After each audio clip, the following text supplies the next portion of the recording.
আসসালামু আলাইকুম। আজকে আমরা যে টপিকস নিয়ে আলোচনা করব সেটা হচ্ছে জৈব যৌগের উপরে একটা ক্লাস নিব।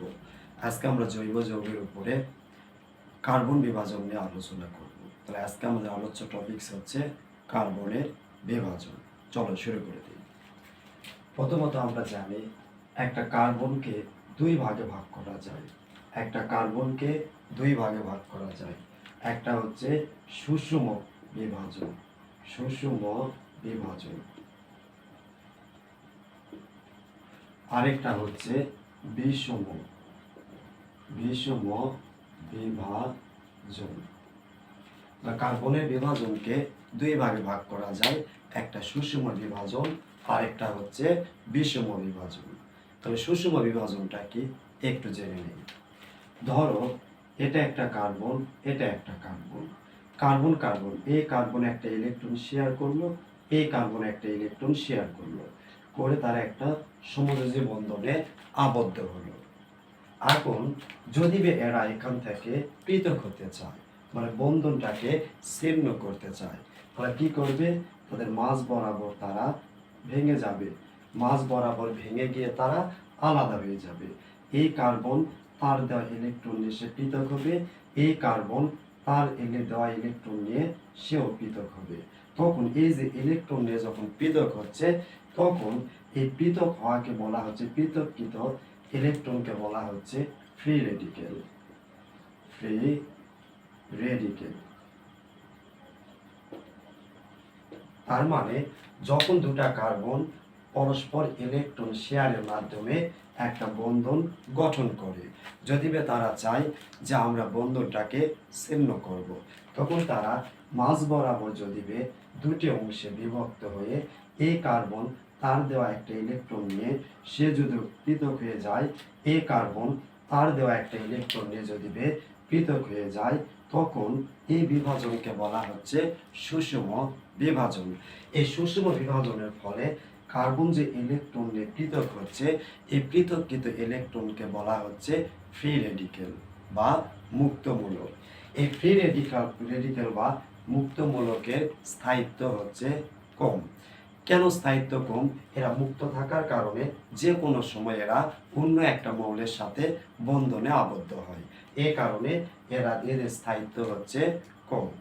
তাহলে আমরা লিখতে পারি ফ্রি রেডিকেলের স্থায়িত্ব হচ্ছে কম, স্থায়িত্ব, ফ্রি রেডিকেলের স্থায়িত্ব হচ্ছে কম, এটা আমরা একটু জেনে থাকবো। এবং বিষম বিভাজন কি? ধরো দুটা কার্বন, এই কার্বন একটা ইলেকট্রন শেয়ার করলো, এই একটা কার্বন ইলেকট্রন শেয়ার করলো। এখন শেয়ারের মাধ্যমে তারা একটা সমযোজী বন্ধন গঠন করলো। এখন এই দুটা কার্বন চাচ্ছে তাদের মধ্যে বন্ধনটা রাখবে না, তখন এই কার্বনই যদি এই দুটা ইলেকট্রনকে নিয়ে যদি পৃথক হয়ে যায়, তখন যে ইলেকট্রনটা দুটা ইলেকট্রন নিয়েই পৃথক হয়ে গেলে এই বিভাজনকে বলা হচ্ছে বিষম বিভাজন। অর্থাৎ দুটা কার্বন ইলেকট্রন শেয়ারের মাধ্যমে একটা সমযোজী বন্ধন গঠন করে, কিন্তু এই সমযোজী বন্ধন গঠন করার পর এই কার্বন যদি চায় আমি আর বন্ধন রাখবো না, তখন এই কার্বন যদি দুটা ইলেকট্রনকে নিয়েই যদি পৃথক হয়ে যায়, তখন এই বিভাজনকে বলা হচ্ছে বিষম বিভাজন। কিন্তু বিষম বিভাজন থেকে যে কার্বন সবগুলো ইলেকট্রনকে নিজের দিকে টেনে নিয়ে চলে গেল, ওই কার্বনটা হবে কার্বনায়ন, অর্থাৎ তার উপরে একটা মানে ঋণাত্মক সাইন চলে আসবে। তাহলে যে কার্বনটা সবগুলো ইলেকট্রন নিয়ে চলে গেল, তার উপরে একটা ঋণাত্মক সাইন চলে আসবে, তখন ওই কার্বনের নাম হচ্ছে কার্বনায়ন। আর এই কার্বনের নাম হচ্ছে কার্বনায়ন। আর যে কার্বন কোনো ইলেকট্রনে নিতে পারলো না, ওই কার্বনের উপরে একটা পজিটিভ সাইন চলে আসবে। যখনই পজিটিভ সাইন চলে আসবে, তখন এই কার্বনকে বলা হচ্ছে কার্বোক্যাটায়ন। তখন এই কার্বনকে বলা হচ্ছে কার্বোক্যাটায়ন। আমরা জানলাম বিষম বিভাজনের ফলে কার্বনায়ন তৈরি হয়, বিষম বিভাজনের মাধ্যমে কার্বোক্যাটায়ন তৈরি হয়, আর সুষম বিভাজনের মাধ্যমে ফ্রি রেডিকেল বা মুক্তমূলক তৈরি হয়। এখন আমরা জানি এই কার্বোক্যাটায়ন আবার হয় 2 ডিগ্রি, 1 ডিগ্রি, 3 ডিগ্রি। তাহলে চলো দেখে নেই তো কার্বোক্যাটায়ন কখন হয় 1 ডিগ্রি, কখন হয় 2 ডিগ্রি, আর কখন হয় 3 ডিগ্রি। দেখো, এটা যদি কার্বোক্যাটায়ন হয়, এই কার্বোক্যাটায়নের সাথে যদি একটা অ্যালকাইল মূলক যুক্ত থাকে, তখন তাকে বলা হবে 1 ডিগ্রি। ধরো এটা একটা কার্বোক্যাটায়ন, এর সাথে যদি দুইটা অ্যালকাইল মূলক যুক্ত থাকে, তখন তার নাম হবে হচ্ছে 2 ডিগ্রি কার্বোক্যাটায়ন। যখন কার্বনের সাথে তিনটা কার্যকরী মূলক যুক্ত হবে বা তিনটা অ্যালকাইল মূলক যুক্ত হবে, তখন তাকে বলা হবে 3 ডিগ্রি কার্বোক্যাটায়ন। তো যখন কার্বোক্যাটায়নের সাথে একটা অ্যালকাইল মূলক যুক্ত থাকবে, সেটা হবে 1 ডিগ্রি। কার্বোক্যাটায়নের সাথে দুটা অ্যালকাইল মূলক যুক্ত থাকলে 2 ডিগ্রি। আর কার্বোক্যাটায়নের সাথে তিনটা অ্যালকাইল মূলক যুক্ত থাকলে তার নাম হচ্ছে 3 ডিগ্রি। এখন আমরা জেনে নেই কার্বোক্যাটায়নের স্থায়িত্ব কি। স্থায়িত্ব মানে বিক্রিয়ার হার। কাদের বিক্রিয়ার হার বেশি? আমরা জানি কার্বোক্যাটায়নের 3 ডিগ্রি এর বিক্রিয়ার হার বেশি, তারপরে 2 ডিগ্রি, তারপরে 1 ডিগ্রি।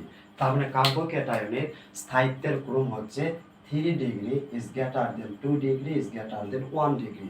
তো 3 ডিগ্রির বিক্রিয়ার হার সবচেয়ে বেশি, 1 ডিগ্রির বিক্রিয়ার হার সবচেয়ে কম।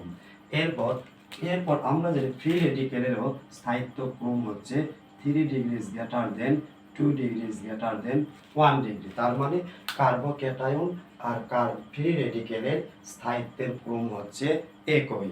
আর কার্বনায়নের স্থায়িত্বের ক্রম হচ্ছে কার্বোক্যাটায়নের বিপরীত, অর্থাৎ 1 degree is greater than 2 degree is greater than 3 degree. তার মানে কার্বনায়নের স্থায়িত্বের ক্রম হচ্ছে কার্বোক্যাটায়নের বিপরীত। আজকে আমরা জানলাম সুষম বিভাজনটা কি আর বিষম বিভাজনটা কি, এবং সুষম বিভাজনের মাধ্যমে কেমন করে ফ্রি রেডিকেল বা মুক্তমূলক গঠিত হয়, এবং বিষম বিভাজনের মাধ্যমে কেমন করে কার্বোক্যাটায়ন তৈরি হয়, কেমন করে কার্বনায়ন তৈরি হয়, এবং কার্বোক্যাটায়নের স্থায়িত্বর ক্রম, কার্বনায়নের স্থায়িত্ব ক্রম, এবং ফ্রি রেডিকেল বা মুক্তমূলকের স্থায়িত্বের ক্রম। পাশাপাশি আমরা 1 ডিগ্রি, 2 ডিগ্রি এবং 3 ডিগ্রিও শিখলাম। আশা করি আমরা কার্বন বিভাজনটা বুঝতে পারছি। Thank you.